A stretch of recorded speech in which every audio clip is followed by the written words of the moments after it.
Halo, hai sobat masa. Ada yang tahu gak di sini kita mau ngapain? Waduh, emang mau ngapain tuh? Ya, sebelum kita jawab, mending kita perkenalan dulu. Halo, perkenalkan nama saya Niza Nazur Amalian sebagai presenter. Dan saya Rai Mufi Sarul Muzaffar sebagai reporter. Jadi di acara kali ini ada acara Fastpen. Fastpen adalah fase peralihan kabinet yang rutin dilaksanakan oleh OSIS MPK SMA Negeri 1 Leuliang setiap 1 tahun sekali. Fastpen ini dilakukan demi melakukan regenerasi kepemimpinan bagi siswa dan siswi SMA Negeri 1 Leuliang tahun-tahun selanjutnya agar bisa melanjutkan tonggak estafet kepemimpinan di OSIS maupun MPK. Nah, betul sekali teman-teman. Nah, ada yang tahu gak ada berapa kandidat untuk Caketos kali ini? Jadi, di belakang saya ada 4 kandidat Caketos. Yang pertama ada kandidat nomor pertama yaitu Anindya Puspa Kirana dari 11 IPS 2. Ada kandidat nomor 2 Muhammad Egi Maulana 11 MIPA 3. Kandidat nomor 3 Syara Maurin dari 11 MIPA 2. Dan yang terakhir kandidat nomor 4 yaitu Nisyana Putri 11 IPS 4. Nah, setelah tahu calon-calonnya, kalian pasti penasaran nih, gimana sih visi dan misi mereka sebagai calon ketua OSIS ke depannya? Maka dari itu, mari kita ikuti wawancara calon ketua OSIS SMA Negeri 1 Leuliang ini di channel Mas saya. Stay tune, guys. Yuk. Ya, dengan nomor urut 1, Anindya Puspa Kirana. Calon ketua OSIS nomor urut 2, Muhammad Egi Maulana. Calon ketua OSIS nomor urut 3, Syara Mauri. Dan calon ketua OSIS nomor urut 4, Nisyana Putri. Kepada Bapak Haji Taufik SPD MPDI disilakan. Terima kasih Desvia sudah memberikan kesempatan. Selamat buat calon OSIS. Baik, saya persilakan kepada calon ketua OSIS nomor urut 1, Anindya Puspa Kirana untuk berorasi. Assalamualaikum warahmatullahi wabarakatuh.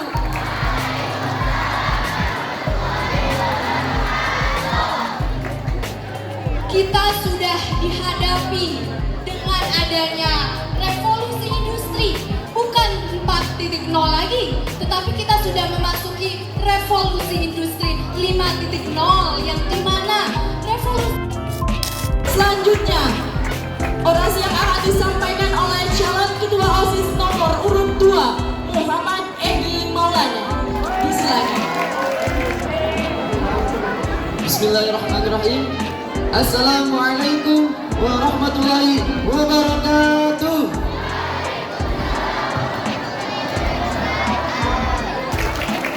Sehingga kita sebagai siswa-siswi SMA Negeri 1 Leuliang yang berkompeten dalam bidang akademik dan non-akademik lebih semangat untuk menyalurkan bakat dan minatnya. Baik, di sini. Assalamualaikum warahmatullahi wabarakatuh.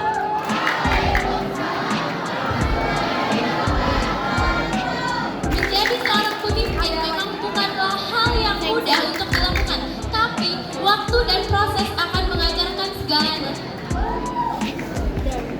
Sebelumnya ada yang pernah ketemu nggak sama aku gitu, Papa? Selanjutnya yang ketiga itu adalah menjadi menjembatani OSIS sebagai fasilator penghubung antara siswa untuk mengembangkan bakat kreativitasnya. Lalu Halo sobat masa. Jadi di sini kita akan mewawancari 2 peserta pemilos kali ini. Oke, kita langsung perkenalan aja kali ya. Namanya siapa? Halo, perkenalkan nama saya Alfat Rizik dari 11 IPS 2. Ya, perkenalkan nama saya Muhammad Rizwadila dari kelas 11 IPS 4. Nah, jadi di sini kita akan nanya-nanya nih seputar pemilos kali ini. Jadi ada apa sih pertanyaannya, Kak Rai? Nih, yang pertama, aku mau minta pendapat dari kalian semua. Bagaimana pendapat kalian terhadap ketua OSIS sebelumnya? Ketua OSIS sebelumnya, menurut pendapat saya sendiri, ketua OSIS sebelumnya sudah memberikan banyak sekali perubahan-perubahan yang sangat bagus. Tapi menurut saya sendiri, ketua OSIS yang sebelumnya terlalu banyak menuntut kepada sekolah. Tapi itu mungkin suatu bentuk perubahan yang dia inginkan. Tapi itu malah membuat berbagai macam konflik yang ada di lapisan-lapisan masyarakat di sekolah. Oke, kalau menurut Rizik, bagaimana nih pendapat Anda mengenai ketua OSIS sebelumnya? Tentunya yang pertama saya sangat berterima kasih kepada ketua OSIS yang tahun kemarin. Tapi yang kedua saya pun punya sedikit unek-unek ya kepada tahun kemarin. Karena yang pertama itu ketua OSIS kemarin memiliki visi yakni merangkul semua eskul, tetapi pada kenyataannya dari pihak OSIS malah kontroversi dengan ekskul-ekskul yang lain gitu, malah membuat masalah. Saya tidak tahu kenapa dia suka sekali mengkritik gitu. Kritik itu bagus, tapi seseorang ketika punya kritik harus bisa tanggung jawab juga atas apa yang dia kritik gitu kan. Jadi saya kurang suka dengan orang-orang yang suka kritik tapi tidak mau dikritik gitu, tidak mau bertanggung jawab. Saya kurang sukanya sifat-sifat yang seperti itu ya. Oke, jadi memang benar ya, kebanyakan dari kita selalu menekankan kebebasan berpendapat, kebebasan untuk berserikat, tetapi kita lupa bahwasannya kita harus berpendapat dengan tanggung jawab, sehingga perkataan kita harus dipertanggungjawabkan. Nah, sekarang kita mau nanya lagi nih, apa sih tipe kepemimpinan yang kalian inginkan bagi ketua OSIS selanjutnya begitu? Tipe kepemimpinan, saya ingin pemimpin yang demokratis, artinya pemimpin yang mendengarkan aspirasi-aspirasi dari para anggotanya, pemimpin yang tidak egois dan pemimpin yang mementingkan kepentingan bersama, seperti itu. Oke, buat Rizik sendiri gimana nih? Kalau saya sendiri, saya inginnya memiliki pemimpin yang memiliki toleransi yang tinggi gitu. Entah toleransi antar agama, suku, dan yang lainnya. Karena kalau kita lihat dari tahun kemarin, saya merasakan toleransi yang kurang gitu. Apalagi toleransi yang paling utama gitu, toleransi agama. Di tahun kemarin saya kurang merasakan adanya toleransi. Jadi saya ingin harap semoga tahun depan toleransi lebih dikuatkan dan lebih dikuatkan ya, lebih kokohkan gitu. Oke, semoga apa yang diharapkan oleh kedua peserta pemilos ini bisa diemban dan dipertanggungjawabkan oleh ketua OSIS yang sebelumnya. Jadi saya sebagai reporter mengucapkan terima kasih kepada kalian yang telah mengeluarkan ataupun menyampaikan pendapatnya. Semoga bisa kalian sampaikan kepada ketua OSIS selanjutnya nanti ya. Bye-bye. Kita ada wawancara lagi nih sama satu orang. Boleh kenalan Kak? Halo Sobat Semasan, kenalin nama aku Jessica dari 11 MIPA 7. Oke, jadi di sini kita mau wawancara Kak Jessica. Jadi apa nih pertanyaannya Kak Rai? Nah, karena seperti yang kita ketahui, calon ketua OSIS SMA Negeri 1 Leuwiang semuanya adalah muslim nih Kak. Sebagai minoritas pastinya kakak punya pilihan dong kalau memang calonnya non muslim, karena memang dari golongan kakak. Tetapi pada kenyataannya kan muslim semua. Jadi aku mau nanya nih Kak, bagaimana cara kakak menentukan pilihan pemimpin ketika tidak ada yang berada di golongan kakak gitu? Oke, Oke semua, aku izin menjawab pertanyaan dari ini. Kita bisa lihat bahwa pemimpin di sini adalah sebagian besar adalah mayoritas ya teman-teman. Tapi aku sebagai minoritas itu gimana sih cara milihnya ya? Jadi cara memilihnya aku adalah tidak melihat pemimpin dari siapanya dia, ras mana dia, agamanya apa, enggak teman-teman. Jadi aku sebagai minoritas ataupun sebagai rakyat Indonesia yang dimana memiliki jiwa demokrasi yang tinggi, itu tuh kita nggak lihat dari misalnya dianya agamanya apa, dia minoritas atau mayoritas. Jadi kita lihat dia tuh tipe kepemimpinannya itu seperti apa. Jadi nggak dilihat agamanya seperti apa, gitu Kak. Oke, jadi objektif aja ya. Ini juga menjadi pembelajaran bagi kita untuk tidak melakukan politik identitas, karena memang kita harus melakukan penilaian secara objektif terhadap calon pemimpin kita di masa depan nanti. Aku mau nanya satu pertanyaan lagi, boleh Kak? Oke, jadi apa yang kakak inginkan, apa perubahan yang kakak inginkan di masa depan yang ingin dilakukan oleh ketua OSIS mungkin selanjutnya bagi kakak sebagai minoritas gitu, agar lebih dihargai dan lebih bisa mendapat hak yang setara seperti kaum mayoritas? Oke, izin menjawab. Jadi ini boleh di-spill dikit nih. Oke. Dari banyaknya alumni-alumni kita tidak pernah dibuatnya poster selain Hari Raya Islam ya teman-teman. Nah jadi bisa aja harapan aku buat ketua OSIS nantinya bisa menyuarakan aspirasi dari teman-teman minoritas yang ada di SMA Negeri 1 Leuwiang agar suaranya bisa terdengar dari pihak sekolah seperti itu. Oke, semoga harapan Kak Jessi bisa diimplementasikan oleh ketua OSIS di periode selanjutnya ya teman-teman. Terima kasih Kak Jessi. Terima kasih Kak. Dadah. Selanjutnya adalah sesi tanya jawab untuk calon ketua OSIS. Sesi tanya jawab ini sudah kami ambil dari question box di akun OSIS Manel. Pertanyaan pertama, jika seandainya kalian sebagai ketua OSIS terpilih, pastinya kalian akan menjadi kepala dari organisasi tersebut dan yang terpenting dalam organisasi tersebut. Hal paling penting dari sebuah organisasi adalah komunikasi. Bagaimana strategi kepemimpinan kalian untuk bisa merangkul dan membangun komunikasi dengan anggota lainnya? Dan pemimpin pasti akan disibukkan dengan banyak hal, kegiatan lain. Bagaimana cara kalian untuk mengatur waktu dan menghandle semua program kerja agar terlaksana dengan lancar? Lalu, apakah jawaban dari semua pertanyaan sebelumnya bisa Anda tepati dan konsisten pada jawaban tersebut untuk kedepannya? Karena kita, siswa SMA Negeri 1 Lewiliang, butuh aksi nyata, bukan sekedar kata-kata yang tidak kunjung terlaksana. Izinkan saya untuk menjawab pertanyaan tersebut. Yang pertama yaitu sebagai ketua organisasi itu merupakan jabatan yang paling tinggi. Bagaimana cara menjalin komunikasi agar tetap harmonis? Yang pertama yaitu sesuai dengan gaya kepemimpinan saya, yaitu demokratis, yaitu merangkul semua pengurus atau anggota dalam mengambil segala keputusannya, seperti itu. Jadi dengan saling menjaga komunikasi tersebut adalah dengan melakukan kumpul bersama di setiap minggunya agar dapat menjalin chemistry, kekeluargaan, agar tidak terjadi miskomunikasi seperti itu. Yang kedua yaitu bagaimana cara mengatur waktu dalam kehidupan sehari-hari. Yaitu yang pertama, saya akan selalu seperti biasa saya akan membuat to-do list dan memposisikan diri saya di mana saya lebih dibutuhkan. Jadi mementingkan skala prioritas seperti itu. Yang terakhir, bisakah ucapan saya tersebut dapat ditepati atau konsisten? Jawaban dari saya tentu, insya Allah saya akan melaksanakan dengan amanah, bijaksana, dan dengan adil seperti itu. Terima kasih. Wassalamualaikum warahmatullahi wabarakatuh. Negara terorasi adalah sistem yang tepat di Indonesia. Terokrasi adalah sistem pemerintahan yang menjunjung dan berpedoman pada prinsip ilahi. Terokrasi merupakan bentuk identitas yang lebih absolut dalam sistem pemerintahan agama negara, di mana pemimpin negara juga sekaligus pemimpin agama spiritual.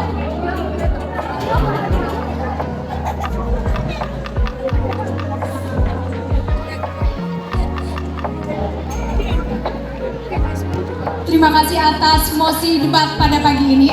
Langsung saja pada intinya, saya setuju dengan adanya okrasi atau prinsip ilahi. Seorang pemimpin yang memiliki prinsip ilahi atau absolut terhadap ketuhanan, ketakwaan terhadap Tuhan. Karena kenapa? Balik lagi dalam visi misi saya, yakni ingin menciptakan pribadi yang sesuai dengan pedoman nilai-nilai Pancasila. Sedangkan nilai Pancasila yang pertama saja sudah jelas. Nilai pertama yaitu nilai ketuhanan. Bagaimana bisa ada pemimpin yang tidak bertakwa? Bagaimana bisa ada pemimpin yang tidak memperhatikan ketakwaannya? Karena kalau misalnya kita lihat, ketakwaan itu bukan saja hubungan kita terhadap manusia, hubungan antara manusia dengan Tuhan, tetapi hubungan kita dengan sesama manusia.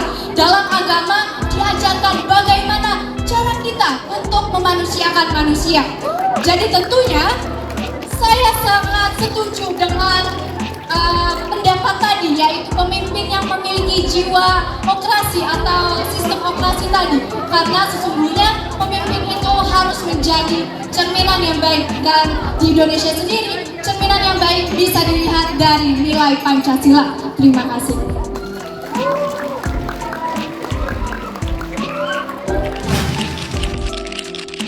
Nah, halo Sobat Masa. Jadi di sini ada Ketua Pelaksana dari FASPEN 2023. Kita kenalan yuk. Halo, nama aku Berlian Ramadhani dari kelas 12 MIPA 6 sebagai Ketua Pelaksana FASPEN 2023-2024. Nah guys, jadi di sini kita mau wawancarai Ketua Pelaksana kali ini. Ada apa aja sih pertanyaannya? Yuk kita lihat. Nah, aku mau bertanya nih kepada KB sebagai ketua pelaksana. Pasti ada dong tahapan yang harus dilalui oleh para calon ini sebelum naik ke podium sana. Jadi aku mau nanya, bagaimana alur maupun tahapan yang harus mereka lalui sebelum menjadi calon ketua OSIS Manel 2023-2024? Jadi ada 4 alur. yang mereka lalui untuk mereka berdiri sebagai Caketos 2023-2024. Yang pertama itu ada tes tulis sebagai Caketos, lalu yang kedua wawancara dengan BPI, yang ketiga wawancara dengan Wakasek, lalu yang keempat wawancara dengan digabungkan dengan calon pengurus oleh panitia OSIS. Waduh, cukup panjang sekali ya teman-teman tahapan yang harus mereka lalui. Jadi keren-keren banget nih pasti calon kita karena terbukti kredibilitasnya karena telah melalui tahapan yang sangat-sangat sulit. Nah, aku mau nanya lagi nih, dan mungkin juga ini pertanyaan teman-teman bagi yang belum mengetahui bagaimana cara mencoblos ketua OSIS periode 2023-2024. Jadi aku mau nanya nih, bagaimana mekanisme yang harus dilalui oleh peserta pemilos untuk mencoblos calon ketua OSIS pilihan mereka? Jadi setiap kelas itu baris dulu, lalu setiap 10 orang memasuki bilik. Nanti mereka itu dikasih kertas suara buat mencoblos. Nah, setelah mereka mencoblos, mereka akan cap tangan biru, abis gitu sekalian dengan absen. Oke, jadi kita bisa sebagian latihan juga ya bagi orang-orang yang ingin memilih presiden di tahun depan, bisa belajar juga nih di pemilos tahun ini. Baik, terima kasih kepada Kak Berlian yang telah berkesempatan untuk wawancara kali ini. Terima kasih Kak. Dadah.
Maka secara resmi diumumkan bahwa Ketua OSIS SMA Negeri 1 Luluyang periode 2023-2024 atas nama Anelia Puspa Kirana dari kelas 11 IPS 2, Wakil Ketua OSIS yaitu Mesyana Putri, yang selanjutnya Sekretaris atas nama Muhammad Teji Maulana dan Bendahara atas nama Syaramor.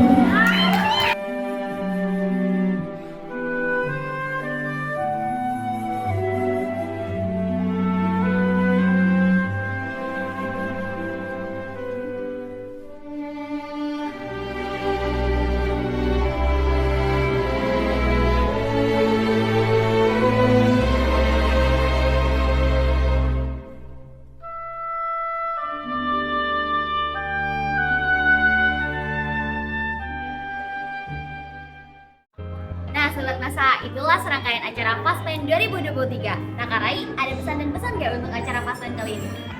Kesan pribadi aku untuk acara Faspen ini adalah keren karena calon-calon kita sangat memiliki gagasan yang sangat bagus dan visioner terhadap SMA Negeri 1 Lewiliang ke depannya. Dan terima kasih juga buat teman-teman yang telah menggunakan hak suaranya karena telah menjadi promotor, penggerak pesta demokrasi di sekolah kita bersama.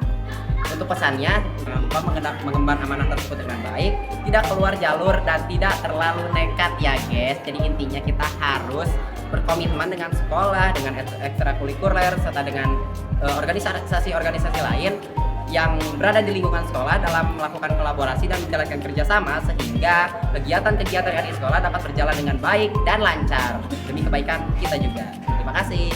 Nah, itu dia kesan-pesan dari Kak Rai. Semoga apa yang telah kita harapkan tercapai ya.